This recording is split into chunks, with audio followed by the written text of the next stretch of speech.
안녕하세요. 중요한 뉴스가 왜 중요하고 뭐가 달라지는지까지 떠먹여드리는 뉴스 뷔페입니다. 오늘도 하루 뉴스를 테크부터 경제, 부동산, 국제까지 한 상 가득 차렸습니다. 오픈AI의 GPT 5.6 공개와 엔비디아, SK하이닉스 동맹, 280억 달러 규모의 SK하이닉스 나스닥 상장부터 4번 연속 금리를 동결한 연준, 800조 호남 반도체 클러스터 기대와 서울 공급 절벽, 그리고 다시 흔들리는 미국과 이란의 휴전까지 짚어보겠습니다. 먼저 테크부터 보시죠. 테크탭입니다. 오늘은 인공지능 경쟁의 무게중심이 모델에서 메모리로 옮겨가는 국면이 핵심입니다. GPT 5.6을 공개한 오픈AI와 SK하이닉스와 손잡은 엔비디아를 짚어보겠습니다. 오픈AI가 최신 대규모 언어 모델 GPT 5.6을 공개했습니다. 같은 날 이 모델은 마이크로소프트 365 코파일럿의 기본 모델로 채택됐습니다. 오픈AI가 GPT 5.6을 공개하며 코딩과 에이전트, 전문 업무 성능을 끌어올렸다고 밝혔습니다. 같은 날 이 모델은 마이크로소프트 365 코파일럿의 기본 모델로 채택됐고 실시간 대화형 모델 GPT 라이브와 생물 보안 취약점을 겨냥한 바이오 버그 마운티도 함께 발표됐습니다. 버전업 간격이 좁아진 건 경쟁사 엔트로픽의 소네트5, 페이블5 출시에 맞대응하려는 압박이 커졌기 때문입니다. 코파일럿, 기본 모델 지위를 확보했다는 건 수억 명의 기업 사용자 접점을 선점했다는 의미로 단순 벤치마크 우위보다 유통 채널 장악이 핵심 승부처가 됐음을 시사합니다. 기업용 AI 시장의 기본값 경쟁에서 오픈AI가 이번 분기 마이크로소프트 채널을 통해 선점 효과를 굳혔습니다. 엔비디아와 SK하이닉스가 AI 팩토리 구축을 위한 차세대 메모리 개발에 협력하는 단연 기술 파트너십을 발표했습니다. SK하이닉스는 엔비디아의 베라 루빈 AI 슈퍼컴퓨터와 베라 CPU, RTX 스파크 PC, 제슨 토르 로봇 컴퓨팅 플랫폼용 메모리를 공동 개발합니다. 양사는 엔비디아 쿠다 X 라이브러리를 활용해 반도체 시뮬레이션과 설계 공정을 가속하기로 했습니다. 엔비디아가 메모리 파트너를 설계 단계부터 묶는 건 GPU와 메모리 병목을 공급망 상류에서 잠그려는 수직 통합 전략입니다.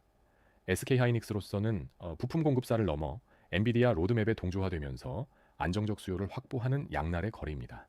이번 동맹으로 엔비디아는 2030년까지 HBM 공급을 선제적으로 확보하며 SK하이닉스를 로드맵에 결속했습니다. 마지막으로 확인되지 않은 소문입니다. 엔트로픽이 삼성과 새로운 커스텀 AI 칩 개발을 논의 중이라는 보도, 그리고 애플이 내년 초 새 아이패드 프로와 맥북 프로 출시를 검토 중이라는 보도가 나왔습니다. 모두 미확인입니다. 경제 탭입니다. 반도체가 증시를 끌어올리는 국면입니다. 최대 280억 달러를 조달하는 SK하이닉스 상장, 4번 연속 동결한 연준, 그리고 반도체가 밀어올린 뉴욕 증시 3대 지수를 살펴보겠습니다.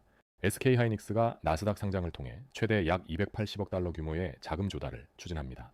SK하이닉스가 나스닥 상장을 통해 최대 약 280억 달러 규모의 자금 조달을 추진합니다.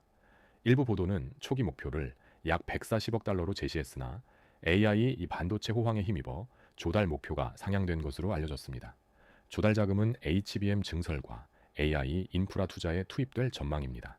메모리 기업이 이 규모의 자금을 미국에서 직접 조달하려는 건 AI 사이클을 설비 증설로 선점하려는 의도입니다.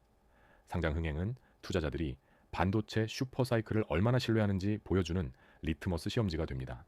SK하이닉스 IPO 흥행 여부는 하반기 반도체 슈퍼 사이클에 대한 시장 신뢰를 가늠하게 합니다. 미국 연방준비제도가 기준금리를 3.50에서 3.75%로 유지하며 네 번째 회의 연속 동결을 이어가고 있습니다. 연준이 기준금리를 3.50에서 3.75%로 유지하며 네 번째 연속 동결을 이어갔습니다. 다음 FOMC는 7월 28일과 29일에 열립니다. 시장은 7월 회의에서 금리 인상 가능성을 약 25에서 30%로 반영하고 있습니다. 5월 취임한 케빈 워시 신임 의장은 첫 회의에서 선제적 포워드 가이던스를 삭제했습니다. 물가가 목표를 크게 웃도는 상황에서 동결을 유지하는 건 워시 체제가 인하보다 인상 리스크에 무게를 두고 있음을 보여줍니다. 가이던스 삭제는 미래 경로를 미리 알려주지 않겠다는 신호로 데이터 하나하나의 변동성이 커질 수 있습니다. 워시 연준의 매파 기조로 7월 말 FOMC까지 미국 채권과 환율 시장의 긴장이 이어집니다. 직전 거래일 뉴욕 증시에서 반도체가 반등하며 3대 지수가 동반 상승했습니다. 나스닥 종합지수는 1.3% 오른 26,206 선에서 마감했습니다. 나스닥 종합지수가 1.30% 오른 26,206에 마감했고 S&P 500은 0.81%, 다우존스는 0.27% 올랐습니다. 바네크 반도체 ITF가 2.5% 뛰었고 마이크론이 4.5%, 샌디스크가 7.6% 급등하며 지수를 끌어올렸습니다. 지수 상승을 반도체가 주도했다는 건 시장 랠리의 폭이 좁아 AI 테마에 쏠려 있음을 보여줍니다. 유가 하락이 인플레이션 부담을 덜어주며 위험자산 선호를 뒷받침했지만 중동 변수는 언제든 방향을 뒤집을 수 있는 잠재 리스크로 남아 있습니다. 반도체 쏠림 장세로 미국 증시는 이번 주 SK하이닉스 상장 결과에 민감하게 반응할 전망입니다. 확인되지 않은 소문입니다. 7월 말 FOMC에서 워시 의장이 깜짝 금리 인상에 나설 수 있다는 관측, 그리고 오픈 AI가 자사 지분 5%를 미국 국부펀드에 기부하는 방안을 제안했다는 보도가 나옵니다. 모두 미확인입니다. 부동산 탭입니다. 지방개발 호재와 공급 부족이 엇갈립니다. 800조 호남 반도체 클러스터 기대, 9조 원 강북 경전철, 그리고 30여 년 만에 가장 적은 서울 입주 물량을 짚어보겠습니다. 삼성과 SK 등의 대규모 반도체 투자가 거론되는 호남권 반도체 클러스터 구상이 지역 부동산 기대감을 키우고 있습니다. 삼성과 SK 등의 대규모 반도체 투자가 거론되는 호남권 반도체 클러스터 구상이 지역 부동산 기대감을 키우고 있습니다. 총 800조 원 규모로 회자되는 이 개발 구상은 광주와 전남 일대 산업단지와 배후 주거 수요를 겨냥합니다. 다만 실제 투자 확정 규모와 착공 시점은 아직 유동적입니다. 수도권 규제가 강화되는 국면에서 지방개발 호재는 상대적으로 규제가 느슨한 투자처로 주목받습니다. 반도체 산다는 배후 주거와 상업 수요를 유발해 산업 투자가 곧 부동산 테마로 전이되는 전형적 사례입니다. 다만 개발 구상이 확정 투자로 이어지기까지 시차가 큰 만큼 기대만 앞선 국지적 과열은 경계 대상입니다. 호남 반도체 구상은 지방 광주와 전남 부동산의 중장기 개발 호재로 작용하되 착공 확정까지는 변동성이 큽니다. 서울 강북을 동서로 관통하는 강북 횡단선 등 6개 경전철 사업이 다시 속도를 내면서 서울 외곽 부동산의 온기가 퍼지고 있습니다. 강북 횡단선 등 6개 경전철 사업이 다시 속도를 내고 있습니다. 5선에 성공한 오세훈 서울시장의 핵심 공약으로 향후 10년간 총 구조 1996억 원이 투입될 계획입니다. 성북과 관악, 서대문 등 교통 소외 지역의 접근성 개선 기대가 커지고 있습니다. 교통망 확충은 저평가됐던 강북 외곽의 접근성을 끌어올려 가격 재평가를 촉발하는 대표적 호재입니다. 다만 경전철은 착공에서 개통까지 10년 안팎이 걸려 기대감이 실제 가치로 반영되는데 오랜 시차가 있습니다. 9조 원 규모 경전철 사업은 서울 강북 외곽의 중장기 가격 재평가 기대를 자극합니다. 내년 서울 아파트 입주 예정 물량이 13,000 가구 수준에 그칠 것으로 전망됐습니다. 통계 집계가 시작된 1990년 이후 가장 작은 규모입니다. 내년 서울 아파트 입주 예정 물량이 13,000 가구 수준에 그칠 전망입니다. 관련 통계 집계가 시작된 1990년 이후 가장 작은 규모입니다. 공급 선행 지표인 인허가와 착공 물량도 감소세를 이어가고 있습니다. 입주 물량이 30여 년 만에 최저라는 건 수요를 누르는 규제와 달리 공급이 구조적으로 부족함을 보여줍니다. 인허가와 착공 감소는 2, 3년 뒤 입주 물량으로 이어져 공급 절벽이 중기적으로 고착될 위험을 시사합니다. 서울의 사상 최저 입주 물량은 향후 2, 3년 매매와 전세 가격의 구조적 하방 경직성을 강화합니다. 부동산 관련 확인되지 않은 소문입니다.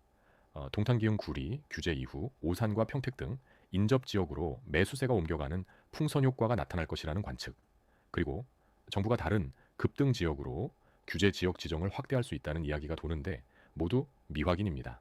국제 탭입니다. 지정학 불안이 저류를 이룹니다.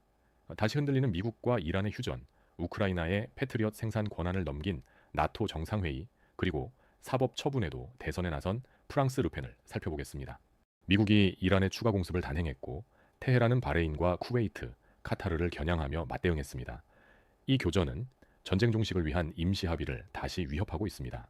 미국이 목요일 새벽 이란에 추가 공습을 단행했고 테헤란은 걸프 동맹국들을 겨냥하며 맞대응했습니다. 트럼프 대통령은 현 휴전이 사실상 끝났다고 밝혔습니다.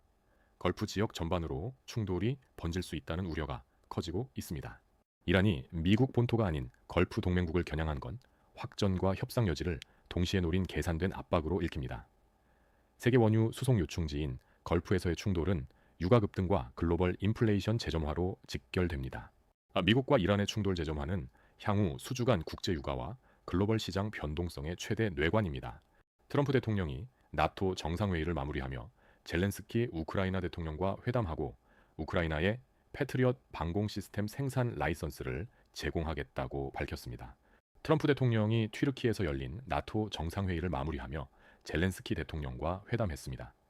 트럼프는 우크라이나에 제 패트리엇 방공 시스템을 생산할 수 있는 라이선스를 제공하겠다고 밝혔습니다. 이는 방공 능력을 무기 공급이 아닌 현지 생산 역량으로 이전하겠다는 구상입니다. 완제품 지원 대신 생산 라이선스를 주는 건 미국의 직접 개입 부담을 줄이면서 우크라이나의 자립 방어를 돕는 전략 전환입니다. 방공 시스템 현지 생산은 러시아의 미사일과 드론 공격에 대한 지속 대응력을 높입니다.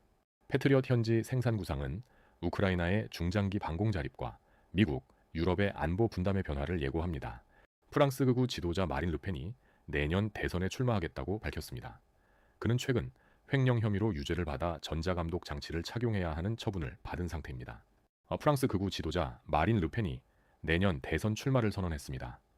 그는 횡령 혐의로 유죄를 받아 법원이 명령한 전자감독 장치를 착용해야 하는 처분을 받은 상태입니다. 르펜은 사법 처분에도 정치적 야심을 접지 않겠다는 뜻을 분명히 했습니다. 유죄 판결이라는 사법 리스크를 안고도 출마를 강행하는 건 지지층 결집과 정치 탄압 프레임을 노린 승부수입니다. 극우 진영의 대선 도전은 프랑스 정치 지형의 양극화를 더욱 심화화시킬 수 있습니다. 르펜의 출마 강행은 내년 프랑스 대선까지 유럽 극우 정치의 향방을 좌우할 변수로 부상합니다. 마지막으로 확인되지 않은 소문입니다. 미국과 이란 충돌이 격화되면서 이란이 세계 원유 길목인 호르무즈 해협 봉쇄를 검토할 수 있다는 관측, 그리고 나토 정상회의 이후 미국과 우크라이나, 유럽이 추가 정상급 협상을 준비 중이라는 이야기가 나옵니다. 모두 미확인입니다. 오늘 준비한 뉴스 여기까지입니다. 매일 중요한 뉴스들만 골라 왜 중요하고 뭐가 달라지는지까지 떠먹여 드리겠습니다. 구독하고 알림 설정해두세요.